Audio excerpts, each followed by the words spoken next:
The night air was sharp and cold, the kind that seeped into bones and made every breath sting just a little. The city bridge stretched wide and endless across the river, its steel beams rising like solemn guardians in the fog. Streetlights flickered with tired halos, casting long shadows across the pavement. Cars rushed by every so often, their headlights cutting briefly through the gloom. But most of the time the bridge was deserted, silent, save for the whisper of the wind and the steady hum of the water far below. She stood at the edge, a solitary figure against the vastness of the night. Her coat hung loosely from her shoulders, her hair tangled in the wind, her hands clutching the railing so tightly her knuckles had turned pale. She leaned forward just slightly, eyes fixed on the dark waves beneath her. They seemed to call her, promising release, silence, an end to the ache that had settled so deep in her chest. She could hardly breathe anymore. Her lips moved, forming words the night swallowed, half apologies, half farewells. Her tears fell freely, mixing with the damp mist that clung to her skin. She didn't bother to wipe them away. What would be the point? No one was there to see. No one ever seemed to see. In her mind, the world had already forgotten her, already moved on, and soon she would make it official. A faint sound interrupted the quiet. It was small, almost insignificant, the scrape of bristles against concrete. She stiffened, glancing over her shoulder. At the far end of the bridge, a man in a faded uniform pushed a broom, his posture bent with years of labor. He looked like he belonged anywhere but here. The kind of man who blended into the background so seamlessly that people often forgot he existed, yet his presence in that moment was inescapable. He slowed as he noticed her, his hand tightening around the broom handle. At first he thought maybe she was just standing there for the view, taking in the city lights, but something in the way her body leaned, the way her shoulders shook in the glow of the streetlight made his heart drop. The broom clattered to the ground, echoing loudly in the night. She flinched, her grip on the railing tightening as she turned toward the sound. Their eyes met across the space between them, hers red and swollen from tears, his wide with alarm. "Miss," he called out, his voice rough and unsteady. He took a cautious step forward, the gravel crunching beneath his boots. Don't do it." Her chest rose sharply as though the words had struck her.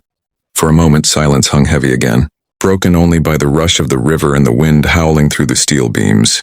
She turned her face away quickly, whispering so softly he almost didn't hear. "You don't understand." But he did. Not her story, not her reasons, but the heaviness in her voice, the kind that only came from someone standing on the edge of giving up. And with that, he knew this was the moment that mattered most in both their lives. Her voice cracked in the wind, almost lost to the steady rush of water below. "I've lost everything," she whispered, the words trembling out of her like a secret she had been holding too long. Her fingers dug harder into the railing, as though letting go of it even for a second might send her tumbling forward. The janitor's steps were slow, deliberate. He kept his distance, careful not to startle her. His palms were open at his sides, his voice low and calm. "Maybe I don't know what you've lost," he admitted, "but I know what it's like to hurt. I know what it's like to feel like there's no way out." She turned her head sharply, her eyes shining with tears. "You don't know anything about me," she snapped, though her voice lacked strength. "You don't know what it feels like to watch everything slip away, to realize that nothing matters anymore." Her words were heavy, but he didn't flinch. He stopped a few feet away, close enough for her to hear him clearly, far enough not to push her over the edge. "You're right," he said softly. "I don't know your life. I don't know the details of your pain. But I know this, if you jump tonight, the pain doesn't end. It just moves. It'll land on the people who love you, the people who'll spend the rest of their lives asking why they couldn't save you." She let out a bitter, broken laugh. "There is no one. No one would notice." The janitor's chest tightened at the sound of her despair. He shook his head firmly. "I notice," he said, his voice steady now. "I don't even know your name, but I see you. Right now I care. If a stranger can care enough to stop, imagine how much more the people who actually love you must care, even if you can't feel it tonight." Her lip trembled. She turned her face away, but her hands shifted slightly, loosening on the railing. A long silence passed, filled only by the wind and the thundering river below. "You make it sound so easy," she whispered finally. "Like I can just step back and pretend it's all fine. But it isn't, it never will be." His eyes softened. He crouched slightly, lowering himself so he wasn't towering over her. No, it won't be fine overnight. But if you step back, you give yourself a chance. A chance for tomorrow to be a little lighter than today. If you jump, you take that chance away forever." Her chest rose and fell in ragged breaths. The night pressed in on them, the choice hanging heavy in the cold air. For the first time, she seemed uncertain, caught between the pull of the dark water and the fragile thread of hope in his words. Her legs gave out beneath her as though the weight of her decision had finally drained the last strength from her body. She stumbled, and in that terrifying instant her center of gravity tipped toward the railing. The night air rushed around her, cold and merciless, and the black river below seemed to rise up to meet her. Her breath caught in a choked sob as her boot slipped on the damp concrete. The janitor moved before he thought. His body lunged forward with surprising speed for a man of his years. His hand shot out, and by sheer luck or grace, his fingers clamped around her wrist. The impact nearly dragged him forward, his chest slamming into the railing with a dull thud. Pain radiated through his ribs, but he held on, gritting his teeth. "I've got you," he shouted, his voice hoarse with effort. She dangled precariously for a moment, half over the edge, her other hand clawing desperately at the slick metal. Fear replaced despair in her eyes, raw and primal. "Don't let me fall," she cried, her voice breaking. "I won't," he rasped, his muscles straining. His boots scraped against the pavement as he braced himself, every ounce of strength pouring into the grip on her trembling arm. The river roared below them, indifferent to their struggle.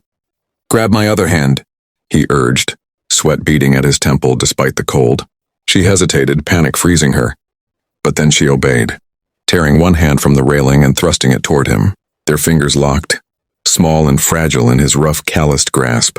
"That's it," he encouraged, steady even through the strain. "On three, we pull together. 1, 2, 3! With a groan of effort, he hauled back as she pushed upward. Her body slammed against the railing before tumbling over it, landing in his arms with such force it knocked the wind out of him. They collapsed onto the pavement. Her body curled against his chest as both of them gasped for breath. For a long moment, neither moved. The only sounds were their ragged breaths and the endless rush of the river beneath them. She clutched his uniform with trembling fists, sobs tearing through her in waves. He held her firmly, his arm wrapped around her shoulders, grounding her. "It's over," he murmured, his voice rough but soothing. "You're safe now. I've got you."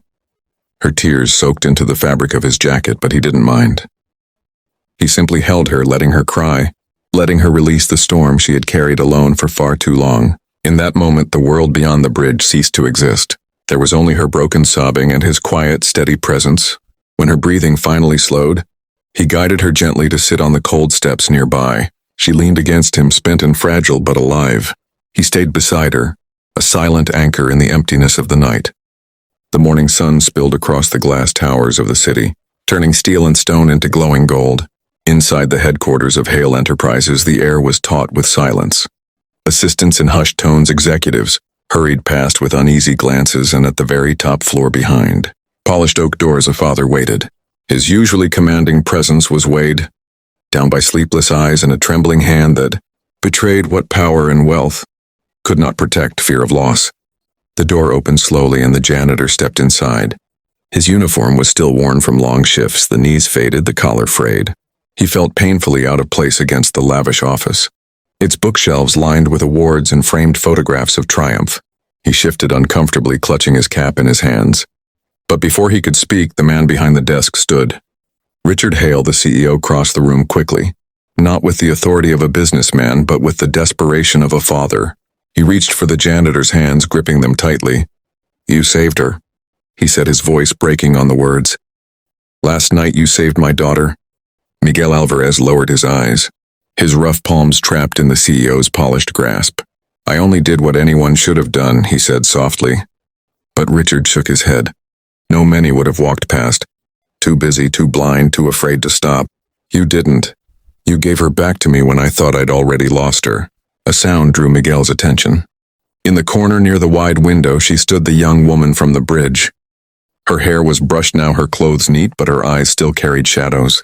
She hesitated for a moment, then crossed the room slowly. Their gazes met, and for a heartbeat it was as though the night had folded into this morning, the roar of the river echoing between them. Her lips trembled into a fragile smile. "Mr. Alvarez," she whispered. "I didn't know if I'd ever see you again." He gave her a small nod, his expression gentle. "I told you you weren't alone," he said, "and I meant it." Her eyes filled with tears as she stepped closer and wrapped her arms around him. The embrace was desperate yet full of life, a stark contrast to the moment on the bridge. He froze startled, then returned the hug steady and reassuring. Richard's throat tightened as he watched, humbled by the sight of his daughter clinging to the man who had given her back her future. In all his years of power, no deal, no fortune, no success had ever mattered as much as this moment. When she finally released him, Richard's voice was solemn. "You didn't just save her life. You saved mine, and I will never forget it." Miguel shook his head. "I don't want anything in return. Listen to her. Don't let her feel unseen again." Richard nodded, tears in his eyes. "Swear it," and Miguel left, the office slipping quietly back into the world where few noticed him. He carried with him the knowledge that he had changed everything for a daughter, for a father, and perhaps in some small way for himself.